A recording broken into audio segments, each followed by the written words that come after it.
لا الہ الا اللہ، اللہ کے سوا کوئی معبود نہیں، اللہ کے سوا کوئی دینے والا نہیں۔ عزت چاہے ملے گی اللہ کے دربار سے، زندگی ملے گی اللہ کے دربار، اولاد ملے گی اللہ کے دربار سے۔ اس لیے تو میرا اللہ ایک جگہ گلا کرتا ہے، مجھے چھوڑ کے اوروں کے پاس کیوں جاتے ہو؟ کیا میرے خزانے کم ہو گئے؟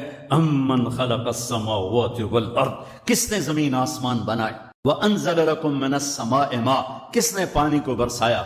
فانبتنا به حدائق ذات بہجہ، کون خوبصورت باغات پھل پھول غلے لایا؟ ما کان لکم ان تنبتوا شجرها، ایک درخت پیدا کر کے دکھا دو، ایک پتا پیدا کر کے دکھا دو، ایک تنکا بنا کے دکھا دو، ایک دانہ بنا کے دکھا دو۔ الہ مع اللہ، پھر اللہ ضرب لگاتا ہے، ہتھوڑا تھا، سارے شرک کی جڑوں کو کاٹ کے رکھ دیتا ہے۔ الہ مع اللہ، ہے کوئی اللہ کے سوا؟ کائنات پکار اٹھی نہیں، ذرہ ذرہ پکار اٹھا نہیں، قطرہ قطرہ پکار اٹھا نہیں، ہوا کا ایک ایک جھونکا پکارا نہیں، درختوں کے ایک ایک پتے نے پکارا نہیں، ساری کائنات بحر و بر نے پکارا نہیں۔ پھر میرا اللہ کہتا ہے جب میرے سوا کوئی نہیں، بل ہم قوم یعدلون، پھر تم مجھے چھوڑ کے کہاں بھاگے جا رہے؟ انسانوں سے گلا کرتا ہے، جانوروں کو کوئی دھوکہ نہیں، انہیں پتہ اللہ ہے اور وہی سب کچھ دیتا ہے۔ اللہ کے نیک بندے جا رہے تھے سفر میں، پیاس لگی، آج کا دور تو تھا نہیں، کنویں تک پہنچ، نیچے دیکھا تو پانی بہت نیچے، تو انہیں اپنی پگڑی اتاری اور جوتے کو اس کے ساتھ باندھا، نیچے لٹکایا، پانی تک جوتا پہنچ نہیں سکا تو پریشان ہو کے بیٹھ گئے، اب کیا کروں؟ اتنے میں ایک ہرن دوڑتا ہوا آیا، اس نے آ کر نیچے دیکھا پانی، ہرن تو وہاں جا نہیں سکتا، تو اس نے یوں اوپر دیکھا، اے پانی والے بے زبان ہوں، پانی پلا، تو پانی ابلتا ہوا اوپر اٹھا اور منڈیر کے آ کے برابر لگ گیا۔ ہرن نے پانی پیا، ہرن کی تو فعل اس انسان نے پیا، ہرن پیچھے موڑا، پانی نیچے گیا، تو اس کے منہ سے بے ساختہ نکلا کہ میں انسان، میرے لیے تو پانی اوپر نہیں آیا اور یہ جانور کے لیے اوپر آیا۔ غیب سے آواز آئی، تو رسی کا سہارا ڈھونڈتا رہا، اس نے مجھے پکارا، اس نے پانی والے رب کو پکارا۔ ادعونی استجب لکم، ادعونی استجب لکم، ادعونی استجب لکم۔ کہیں اللہ نے کہا ہے کہ میں تھک پہ ہوں، مینوں نہ سدیا کرو، کسی اور کول جایا کرو؟ ان الذین تدعون من دون اللہ لن یخلقوا ذبابا ولو اجتمعوا لہ۔ کیا قرآن نے خوبصورت مثال دی ہے۔ میرے بندو ایک چھوٹی سی مثال دیتا ہوں، میرے سوا جتنی دنیا کے انسان ہیں ان سے کہو ایک مکھی بنا کے دکھائیں، جو تمہیں مکھی بنا کے دے دے بے شک اس کے آگے بھی پڑ جانا اور اس کے بھی پاؤں میں پڑ جانا اور اس کو بھی معبود بنا لینا۔ اور اگر ساری کائنات کے انسان، انبیاء، شہداء، اولیاء، صدیقین، واعظین، ناصحین، سائنسدان ایک مکھی تو کیا مکھی کا پر نہیں بنا سکتے، تو پھر مجھے چھوڑ کے کیوں بھاگتے ہو؟ این المفر ففروا الی اللہ، دوڑو اللہ کی طرف، دوڑو اللہ کی طرف، جھکو اللہ کے سامنے، مانگو اپنے اللہ سے جس کے خزانے ختم نہیں ہوتے۔ مجھ سے کیا مانگو؟ جس کو اللہ نے اپنے پاس بلا لیا اس سے کیا مانگو گے؟ اس سے مانگو جو سب کو موت دیتا ہے اور موت سے پاک ہے، سب کو کھلاتا ہے اور کھانے سے پاک ہے، سب کو دیتا ہے اور لینے سے پاک ہے، اور جس کو دینے کے لیے کہیں سے لینا نہیں پڑتا۔ مجھے پانی پینے کے لیے گلاس کا سہارا ہے اور گلاس کو بوتل کے پانی کا سہارا ہے، پھر یہ میرے منہ میں جا رہا ہے۔ میرے اللہ کو دینے کے لیے کسی آسرے سہارے کی ضرورت نہیں ہے۔ قل اللہم مالک الملک تؤتی الملک من تشاء وتنزع الملک ممن تشاء وتعز من تشاء وتذل من تشاء بيدك الخير انك على كل شيء قدير تولج الليل في النهار وتولج النهار في الليل وتخرج الحي من الميت وتخرج الميت من الحي وترزق من تشاء بغير حساب هو الله الذي لا إله إلا هو عالم الغيب والشهادة هو الرحمن الرحيم هو الله الذي لا إله إلا هو الملك القدوس السلام المؤمن المهيمن العزيز الجبار المتكبر الخالق البارئ المصور الغفار القهار الوهاب الرزاق الفتاح العليم القابض الخافض الرافع المعز المذل السميع البصير الحكم العدل اللطيف الخبير الحليم العظيم الغفور الشكور العلي الكبير الحسيب المقيت الجليل الكريم الرقيب المجيب الواسع المجيد الباعث الشهيد الحق الوكيل القوي المتين الولي الحميد المحصي المبدي المعيد المحيي المميت الواجد الماجد الواحد الأحد الصمد القادر المقتدر المقدم المؤخر الأول الآخر الظاهر الباطن الوالي المتعال البر التواب المنتقم العفو الرؤوف مالك الملك ذو الجلال والإكرام المقسط الجامع الغني المغني المانع الضار النافع النور الهادي البديع الباقي الوارث الرشيد الصبور الحنان المنان ذلكم اللہ ربکم الحق. یہ اللہ ہے، یہ اللہ ہے. یہ میرے نبی نے تعارف کروایا، یہ میرے نبی نے تعارف کروایا. میرے نبی نے فرمایا، میرا اللہ کہتا ہے لو ان اولکم وآخرکم وانسکم وجنکم وحیکم ومیتکم ورطبکم ویابسکم وصغیرکم وکبیرکم وذکرکم وانثاکم. میرے بندو، انسان بھی آ جاؤ، جنات بھی آ جاؤ، بچے بھی آ جاؤ، بڑے بھی آ جاؤ، بوڑھے بھی آ جاؤ، جوان بھی آ جاؤ، مرد بھی آ جاؤ، عورت بھی آ جاؤ، خشک بھی آ جاؤ، تر بھی آ جاؤ، اگلے بھی آ جاؤ، پچھلے بھی آ جاؤ، سارے آ جاؤ. فقاموا فی صعید واحد، سارے اکٹھے ہو جاؤ. فسألونی، مانگو. دیکھو میں ایک بول رہا ہوں، آپ سن رہے ہو. یہاں دو شروع ہو جائے نا بولنے، ایک شور مچ جائے گا اور کچھ پتہ نہیں چلے گا کہ یہ دو آدمی کیا کہہ رہے ہیں. ہمارے کانوں میں اتنی طاقت نہیں ہے کہ دو تین آوازوں کو وہ پکڑ سکیں، سمجھ سکیں. میرا اللہ کہتا ہے اگلے پچھلے، نئے پرانے، زندہ مردہ، بوڑھے جوان، چھوٹے بڑے، مرد عورت، خشک اور تر، انسان اور جنات، آؤ فسألو، اکٹھے مانگو اللہ تعالیٰ سے، اکٹھے مانگو. جنات بولے، انسان بولے، عورتیں بولی، مرد بولے، جانور بولے، اگلے بولے، پچھلے بولے. اس وقت اس ٹائم پر 4:12 پر دنیا میں 6010 زبانیں بولی جا رہی ہیں. اس ٹائم میں 6010 زبانیں بولی جا رہی. ہزاروں مٹ گئیں، آگے ہزاروں پیدا ہوں گی. میرا اللہ کہتا اپنی اپنی زبانوں میں مانگو. میں قربان جاؤں، سنو کیا کہتا ہے. یسمع ضجیجہم باختلاف لغاتہم ولہجاتہم.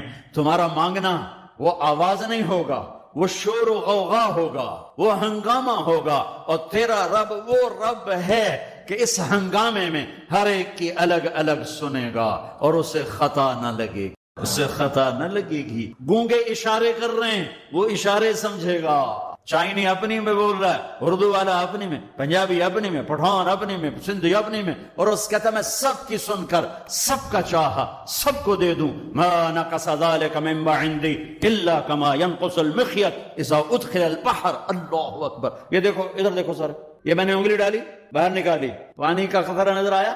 اس میں کمی آئی کہ نہیں آئی؟ کمی آئی ہے نا. ایک تھوڑا سا پانی نکلا ہے اور کمی آئی ہے. تو میرا نبی فرماتا ہے کہ تم سارے مانگو، وہ سب کا چاہا سب کو دے دے. تو اس کے خزانوں میں اتنی بھی کمی نہیں آتی جتنا سوئی ڈبو کر باہر نکالو تو آتی. انگلی پہ زیادہ پانی لگ گیا، سوئی پہ تھوڑا لگے گا، تھوڑا سا لگے گا، بلکہ جو لگا وہ بھی گر جائے گا اور صرف تری رہ جائے گی. میں قربان جاؤں میرے مولا تیرے کیا خزانے ہیں. وہ کہتا ارے مجھے چھوڑ کر کدھر بھاگے جا رہے ہو بے وقوف، ارے میرے در پہ جھک. ففروا الی اللہ، ففروا الی اللہ، دوڑو اللہ کی طرف. رکضاً الی اللہ من غیر ذات الا التقى وعمل المعاد. اور وہ ایسا ہائے ہائے ہائے ہائے کدے ساڑی سندا نہیں. یہ کون بے وقوف کہتا ساڑی سندا نہیں. میں قربان جاؤں. پہلی آیت کیا ہے؟ الحمدللہ ہے، بولو زور سے. رب المسلمین تو نہیں کہا ہے، کیا کہا ہے؟ ہاں، اسے پتا تھا سارے تو مومن نہیں ہوں گے، سارے تو مسلم نہیں ہوں گے، اور پھر مسلمانوں میں سارے تو نیک نہیں ہوں گے. تو میں صرف کوئی نیکوں کا رب ہوں، میں صرف کوئی مسلمانوں کا رب ہوں، میں تو کل دنیا کے انسانوں کا رب ہوں. لہذا مجھ سے مانگنے کے لیے بس ایک شرط ہے جو ہر آدمی کر سکتا ہے. امن یجیب المضطر اذا دعاہ. میں تجھ سے تقوی نہیں مانگتا، میں کہتا ہوں میرے سامنے 2 آنسو بہا، میں تیری سن لوں گا. بس آ کے رو پاؤ، آ جا تو آ کے رو پاؤ، بس پھر میں تیری سنوں گا. تو مجھے آنسو دے دے، 2 آنسو دے دے. یہ کہتا جی میں تو یہ رونے نہیں آمدا. اچھا چلو نہیں رونا آمدا، ہائے کرنا تو آمدا نا جی. ہائے ہائے تو میں کر سکنا، میں تو ہائے کر اللہ کے عرش کے دروازے کھل جائیں. وہ تو دینے کے لیے بیٹھا ہے. ہم تو مائل بکرم ہیں، کوئی سائل ہی نہیں. اس کے خزانے ہیں کس لیے؟ دینے کے لیے تو ہیں. موسیٰ علیہ السلام نے پوچھا یا اللہ جب تو ناراض ہوتا ہے ہمیں کیسے پتہ چلے کہ تو آج کل اپنے بندوں سے ناراض ہے؟ تو اللہ تعالیٰ نے فرمایا جب میں ناراض ہوتا ہوں حکومت بے وقوفوں کو دیتا، اجعل الملک فی صفہائہم، حکومت بے وقوفوں کو دیتا، والمال فی بخلائہم، اور پیسہ بخیلوں کو دیتا جو ذرا گن گن کے خوش ہوتے رہیں، اور بارشیں بے وقت کرتا ہوں، بارشیں بے موسم کی ہو جاتی ہیں، پیسہ بخیلوں کے پاس، حکومت نکموں کے پاس۔ کہ اللہ جب تو راضی ہوتا ہے تو اس کی کیا نشانی؟ تو اس کی نشانی یہ ہے اجعل الملک فی حلمائہم، حکومت سمجھدار اور نیک لوگوں کو دیتا، والمال فی سمحائہم، اور پیسہ سخیوں کو دیتا ہوں، اور بارشیں وقت پہ کرتا ہوں۔ تو موسیٰ سمجھو میں اپنے بندوں سے راضی ہو چکا۔ تو اطعام الطعام میں اشارہ ہے سخی بنو، سخی بنو۔ اللہ تعالیٰ کی ایک وی آئی پی جنت ہے جس کا نام ہے جنت الفردوس۔ اللہ نے باقی جنتیں بنائی کن کن کن، جنت الفردوس بنائی اپنے ہاتھوں سے۔ کیا چیز بنائی ہوگی؟ تو اللہ نے کہا وعزتی وجلالی لا یجاورنی فیکی بخیل، اے جنت مجھے اپنے عزت و جلال کی قسم تیرے اندر بخیل نہیں جا سکتا، مرد یا عورت بخیل نہیں جا سکتا، سخی جائے گا، بخیل نہیں جا سکتا۔ بخیل سے اللہ کی دوستی لگ نہیں سکتی اور سخی سے ٹوٹ نہیں سکتی۔ شیطان کہتا ہے میں عبادت گزار اور بخیل ہو تو مجھے کوئی ڈر نہیں لگتا، اے آپ ہی ماریا جائے گا، ایک دن آپ ہی جاوے ڈھانا ہے، یہ جو پیسے کی کشش ہے اس کو مار دے گی۔ اور نافرمان سخی سے ڈرتا رہتا ہوں کہ پتہ نہیں کب بخشا جائے، پتہ نہیں کب بخشا جائے، کب سخاوت کو اللہ پسند کر کے چلو پار کرتے۔ اچھا، جبریل پوچھتے ہیں یا رسول اللہ مل ایمان، ایمان کیا ہے؟ تو آپ نے فرمایا ان تؤمن باللہ وملائکتہ وکتبہ ورسلہ وبالبعث بعد الموت۔ ایمان عقیدہ، اللہ پر، فرشتوں پر، کتابوں پر، رسولوں پر، موت کے بعد کی زندگی۔ یہ مدینے کا سوال ہے۔ اب آخری حج کا سوال ہے یا رسول اللہ مل ایمان۔ پہلے سوال کرنے والے جبریل ہیں اور یہ سوال کرنے والے عمر بن عبس ہیں۔ یا رسول اللہ مل ایمان، ایمان کیا ہے؟ تو آپ نے کیا جواب دیا؟ الصبر والسماح، الصبر والسماح۔ اب چھت بتا رہے ہیں کہ ایمان یہ ہے صبر کر اور معاف کر، صبر کر اور معاف کر۔ میرے بھائی بہنوں، میرے رب کی قسم، جیسے یہ ہے نا وجعلنا من الماء كل شيء حي افلا يؤمنون، اللہ نے ہر جاندار کا لازمی جز پانی بنایا۔ پانی نکال دو تو آدمی مر جاتا، ڈی ہائیڈریشن سے موت واقع ہو جاتی۔ ہر جاندار کا لازمی جز پانی، دین کی تمام صفات کا لازمی جز صبر، صبر نکال دو تو سارا دین کچرا بن جاتا، صبر نکال دو۔ تو میرے نبی نے فرمایا ایمان کیا ہے؟ صبر کرنا، معاف کرنا۔ معاف وہی کرے گا جو صبر کرے گا، جسے صبر نہیں آتا اسے معاف کرنا بھی نہیں آتا۔ تو ایمان قیامت کے دن اعلان ہوگا صبر والے کھڑے ہو جاؤ، تھوڑی سی جماعت کھڑی ہوگی، بلکہ چلو جنت میں جاؤ، ان کو اللہ بغیر حساب کے جنت میں ڈال دے گا۔ اور جب آپ صبر کرتے ہیں تو ایک طاقت بنتا ہے، لوگوں کی منفی چیزوں کو آپ اپنے اندر سہتے ہیں، برداشت کرتے ہیں۔ صبر اس کو پروسیس کرتا ہے، پھر وہ طاقت بنا کے آپ کے اندر سے باہر پھینکتا ہے، جو پہاڑوں میں سوراخ کر دیتی ہے اگر ہم صبر کرنا سیکھ اور معاف کرنا سیکھ۔ 21 برس قتل کرنے والوں کے منصوبے بنانے والے اہل مکہ، آپ نے ایک بول پہ فرمایا جاؤ معاف۔ 21 برس قتل کے پیچھے پھرتے رہے۔ جنگ خندق کے فوراً بعد مکہ میں قحط آ گیا تو ہمارے نبی نے 300 دینار تو 10-15 لاکھ روپیہ بنتا ہے، آپ نے مکے میں ابو سفیان کو بھجوایا جو جنگ خندق کا سالار بن کے آیا۔ آپ نے کہا مکے والوں میں قحط ہے، ان کو کھانے کھلاؤ میری طرف سے۔ تو ابو سفیان کہنے لگے واہ محمد تیرے قربان جاؤں، ہم تجھے قتل کرنے کے پیچھے پھر رہے ہیں تو ہمیں کھانے کھلاتا پھرتا ہے۔ یہ میرے نبی کے اخلاق ہے، میرے نبی کا معاف کرنا ہے۔ آپ سوئے ہوئے ہیں، آپ کی تلوار اٹھا کر ایک بدو نے آپ کے پسلی میں ماری، آپ اٹھ کے بیٹھ گئے تو کہنے لگا کون بچائے گا، یعنی میں تیار ہو جا۔ تو آپ نے کہا اللہ، تو اس کا ہاتھ کانپا اور تلوار گر گئی۔ تب آپ نے اٹھا لی، آپ نے ایسے سیدھی کی، اب تو بتا تجھے کون بچائے؟ وہ کہنے لگا میں تو ہی بچاونا ہے، اور کہیں بچاونا۔ تو آپ نے کہا کلمہ پڑھتے ہو؟ کہنے لگا نہیں پڑھتا۔ اب تو آپ اس کی گردن اڑوا دے، یہ خود ہی اڑا دیتے جو کہہ رہا میں کلمہ نہیں پڑھتا ہوں۔ قتل کے ارادے سے آنا ہی اس کے قتل کے لیے کافی تھا۔ آپ نے فرمایا کلمہ پڑھتے ہو؟ کہنے لگا نہیں۔ آپ نے کہا جاؤ معاف، صحابہ کے سامنے جاؤ معاف۔ انسان اور خطا لازمی ہے، اگر معاف کرنا نہ سیکھا تو ہم خود ہی دکھی ہو کے رہ جائیں. لوگوں کے زخم بھلا دو، اللہ پہ ڈال دو، اللہ صلہ دے گا، زندگی پرسکون ہو جائے گی. دیکھو ہم اپنے یہ کرتے پر داغ نہیں لگنے دیتے، اپنے بس سے داغ. کھانا کھانے بیٹھو، نیپکن، یہ دیکھو ابھی نیپکن پڑے ہوئے ہیں، اے رکھو اگو رکھو، توڑے چولے تو کوئی سالن نہ ڈھے پوے، ٹھیک. یہ تو پھر بھی دھل جائے گا، لیکن یہاں داغ لگا کبھی نفرت کا، کبھی غصے کا، کبھی انتقام کا، کبھی حسد کا، کبھی بغض کا، کبھی کینے کا. انسان سب سے زیادہ اپنی ذات سے محبت کرتا ہے. یہ معمولی سے کپڑے کو داغ سے بچاتے ہو، جو سب سے قیمتی چیز ہے دل، جو بادشاہ ہے، اسے بھی تو صاف ستھرا رکھو. جیسے ہم لاکھ زور لگا لیں، ہم کپڑے کو میل سے نہیں بچا سکتے. لاکھ زور لگا لو، لوگوں کے منفی رویے آپ کو توڑے بغیر نہیں چھوڑیں گے. لہذا کیا کرو؟ نبی والا معاف کرو، معاف کرو، دل کو صاف کرو، دل کو صاف کرو، دل کو صاف، صبر کرو، معاف کرو. میرے نبی نے فرمایا، میرے بیٹے انس، ایک بہت بڑی سنت بتاؤں، بہت بڑی سنت. داڑھی سنت ہے، پگڑی سنت ہے، سفید لباس سنت ہے. بہت بڑے کا لفظ مجھے یہی یاد ہے، ہو سکتا ہے کہیں اور بھی ہو. میرے بیٹے انس، ایک بہت بڑی سنت، اگر تو یہ سنت پہ عمل کر گیا تو جنت میں میرا ساتھی ہو جائے. جو بھی کر لے، جو بھی، وہ جنت میں میرا ساتھی ہو جائے. ذالک من سنتی ومن احب سنتی فقد احبنی ومن احبنی کان معی فی الجنہ. میرا جنت کا ساتھی جو اس سنت پہ عمل کر گیا. کیا ہے یا رسول اللہ؟ یا بنی ان قدرت، اگر تو کر سکے. اشارہ ہے کم تنو اوکھا دسن لگا، سوکھا نہیں ہے. ان قدرت، اگر تو کر سکے. ان استطاعت، دو لفظات کہ بیٹے کام اوکھا ہے، لیکن دیکھو تمہیں ملے گا کیا؟ جنت نہیں، جنت میں نبی کا پڑوس ملے گا. ایڈا وڈا کام تیرا، دیکھو نا 4-5 لاکھ نالتا اتنے ہوں ایک گز نہیں لبدا، تو کوئی بندہ بوجھ پا کے آج ₹1,00,000 دا 2000 گز دا بنگلہ لے دیو تو اکثر پاگل خانے گلو ہیں. جنت کا مل جانا بھی بہت بڑی بات ہے، پر جنت میں نبی کا ساتھ ملنا کوئی سوکھا کم تو نہیں ہوگا، ہے کری تو پسینہ آئے گا. آپ نے فرمایا بیٹے ان قدرتا، زور لگے گا، ان تصبح و تمسیا، ساری زندگی کرنا پڑے گا، ساری زندگی کرنا پڑے گا.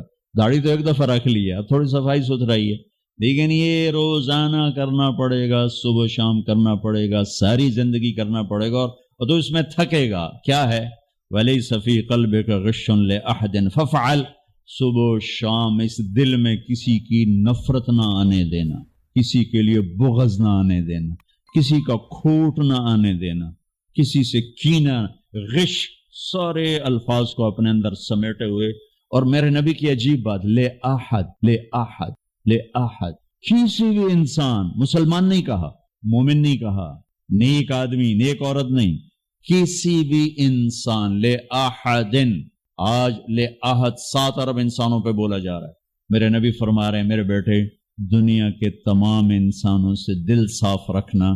کیا ہوگا؟ کہیے تو جنت میں میرا ساتھی بن جائے. تو بھائیو بہنوں، ایمان کو مکمل کرنا ہے تو صبر کرنا سیکھو، معاف کرنا سیکھو، چپ رہنا سیکھو. ساز خاموش ہیں، فریاد سے معمور ہیں. جواب دینا تو کیا مسئلہ ہے؟ طاقت چپ رہنے پہ لگ.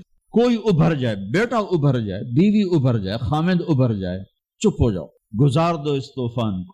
واپسی میں ایمان کی وہ اللہ حلاوت مٹھاس دے گا، ساری زندگی محسوس کرتے پھرو. یہ صفت بھی معاشرے میں کوئی نہیں، نہ کوئی معاف کرنا جانتا ہے، نہ کوئی صبر کرنا جانتا. تو یہ میں وہ چیزیں بتا رہا ہوں جو معاشرے میں کوئی نہیں ہے. میں اور آپ کر لیں گے تو ہماری قیمت بڑی لگ جائے گی. تو اسلام کی ابتدا بھی بتا دی، انتہا بھی بتا دی. ایمان کی ابتدا بھی بتا دی، انتہا بھی بتا دی. یہ شروع ہوتا ہے عبادات سے، عقائد سے، اور مکمل ہوتا ہے اخلاق پر، درگزر پر، اخلاق کی تمام صفات. میرا اللہ کہتا ہے کہ میرا بندہ، میں تیری ماں سے 70 گنا کا مطلب 70 نہیں ہوتا، لا محدود درجے میرا پیار ہے. پھر تسلی نہیں ہوتی، یا اللہ تو قرآن تو بھیج رہا ہے، پتہ نہیں ہم عمل کر سکیں گے کہ نہیں کر سکیں گے. تو پھر اللہ کہتا ہے الرحمن الرحیم. کیوں ڈر گئے ہو؟ کیوں قرآن کے مطابق دکان نہیں چلاتے، زندگی نہیں گزارتے، جاب نہیں کرتے، زراعت نہیں کرتے، تجارت نہیں کرتے، شادی نہیں کرتے، ساری چیزوں کو بنا لیں، تو کیوں ڈرتے ہو؟ رب العالمین پہلی گارنٹی. الرحمن الرحیم پہلے بسم اللہ سے، پھر دوسری گارنٹی اللہ کہ میں اللہ ہوں، نفع نقصان کا مالک ہوں، پھر رب العالمین تم پر مہربان ہوں، تمہارا پالنے والا ہوں، پھر الرحمن الرحیم کی دوبارہ تکرار ہے، کیوں ڈرتے ہو، رحمان بھی ہوں رحیم بھی ہوں۔ اب اللہ نے جزا سزا کا بھی ایک رکھا نا، کہ بہت سے لوگ ہیں جو محبت کی بات جتنی بھی کرو الٹا ہی سوچتے ہیں، تو اس کو دھمکانے کے لیے مالک یوم الدین، پھر یہ بھی یاد رکھنا کہ میرے لیے میرے پاس جزا سزا کا بھی نظام ہے۔ اس کو اللہ تعالیٰ اتنے خوبصورت انداز میں بیان کرتا ہے کہ ہم تو چونکہ عرب نہیں ہیں، لیکن عربی کچھ پڑھی تھوڑی بہت، اللہ نے اس کا ذوق بھی دیا، تو ابھی ساری بات ہو رہی کہ وہ ایسا ہے، وہ ایسا ہے، وہ ایسا ہے، لیکن آگے ہے ایاک نعبد و ایاک نستعین، یا اللہ تیری ہی بندگی کرتے ہیں، تجھی سے مدد مانگتے ہیں۔ تو ایک دم جیسے اللہ سامنے آ گیا ہو، الحمدللہ رب العالمین الرحمن الرحیم، ان الفاظ نے اس طرح کر دیا جیسے اللہ میرے سامنے آ گیا ہے، جیسے کأنک تراہ، جیسے اللہ میرے سامنے آ گیا تو میں کہتا ہوں ایاک نعبد، یا اللہ میں تو تیری ہی بندگی کرتا ہوں، وَإِيَّاكَ نَسْتَعِينُ، یا اللہ میں صرف تجھے پکارتا ہوں مدد کے لیے، میں کسی اور کو نہیں پکارتا۔ میرے نبی نے حضرت عبداللہ بن عباس سے فرمایا وَإِذَا سَأَلْتَ فَاسْأَلِ اللَّهِ وَإِذَا اسْتَعَنْتَ فَاسْتَعِنْ بِاللَّهِ، کہ اے بچے، اے میرے یا غلام، اے میرے پیارے چچا زاد بھائی، تو ایسا جب تجھے پکارنا ہو تو اللہ کو پکارنا، مدد کے لیے صرف اللہ ہے جو آتا ہے، اللہ کے سوا کوئی مدد نہیں کر سکتا۔ یہ اسباب کی دنیا ہے، ایک دوسرے سے مدد لینا، تو میرے نبی نے قرضے اٹھائے، میرے نبی نے زرہ پہنی، میرے نبی نے تلوار اٹھائی، لیکن وہ کام جو براہ راست اللہ کے ہاتھ میں ہے، ان میں صرف اللہ کو پکارا جاتا ہے، ان میں صرف اللہ کو پکارا جاتا ہے۔ ایاک نعبد و ایاک نستعین، علماء فرماتے ہیں ساری آسمانی کتابوں کا خلاصہ قرآن ہے، اور قرآن کا خلاصہ سورۃ فاتحہ ہے، اور سورۃ فاتحہ کا خلاصہ ایاک نعبد و ایاک نستعین ہے۔ اے میرے اللہ، یا اللہ، یہ صرف اللہ کے ساتھ ہے اور کسی کے ساتھ نہیں ہے۔ پھر اللہ تبارک و تعالیٰ، چونکہ میں نے پہلے شروع میں کہا تھا کہ ہم زندگی گزارنے کا طریقہ نہیں جانتے، تو اللہ نے ہم سے یہ دعا ہم پہ فرض کر دی کہ تم نے یہ مانگنا ہے، جو کہ تم اندھے ہو، جاہل ہو، کہو اہدنا۔ کتنی ضروری ہے، اللہ کہتا ہے روٹی مانگو، پانی مانگو، بیوی مانگو، بچے مانگو، جی کپڑے مانگو، زمین مانگو، جائیداد مانگو، صحت مانگو، عزت مانگو، سب کچھ مانگو، لیکن ایک چیز اللہ نے فرض کر دی کہ میرے بندے اگر تو ہدایت کے بغیر مر گیا تو برباد ہو جائے گا، لہذا تم پہ واجب کرتا ہوں، فرض کرتا ہوں کہ اہدنا الصراط المستقیم۔ اہدنا پہلے میں بتا چکا ہوں کہ خدا، یا اللہ وہ چٹان دکھا دے جس کو دیکھ کر میری زندگی کی راہیں صحیح جگہ تک مجھے پہنچائیں۔ خدا، عرب اس کو سن کے ہل گئے تھے کہ وہ محاورہ سمجھتے تھے، ہم محاورہ نہیں سمجھتے، لیکن عرب کیوں ہل گئے تھے؟ کہتے کیا کمال ہے یار، یہ کیا آدمی کہاں سے بولتا ہے، کیا بولتا ہے۔ وہ تو ابو جہل سے پوچھا اخنس ابن شریک نے، سچ سچ بتا محمد جھوٹے ہیں کہ سچے ہیں؟ کہنے لگا اللہ کی قسم سچے ہیں، پر نہیں مانوں گا، میں بنو ہاشم سے مقابلہ کروں گا، نہیں مانوں گا، سچے ہیں۔ تو اہدنا، یا اللہ وہ چٹان دکھا، وہ کیا، وہ قرآن ہے جس کو دیکھ کر میں تجھ تک پہنچ جاؤں۔ صراط، سیدھے راستے کو کہتے ہیں، صراط جس پر کسی قسم کا کوئی کھڈا نہ ہو، جیسے موٹر وے۔ اب موٹر وے بنائے تو ہم لوگ اپنے گاؤں سے، ابھی میں گاؤں سے ہی بات کر رہا ہوں، ملتان کے لیے جانا ہو، لاہور، اسلام آباد، فیصل آباد، موٹر وے سے جاتے ہیں۔ صراط موٹر وے کو کہتے ہیں۔ المستقیم جس میں وہ نہ ہو، زیادہ موڑ نہ ہو، بلکہ سیدھا ہو۔ الذین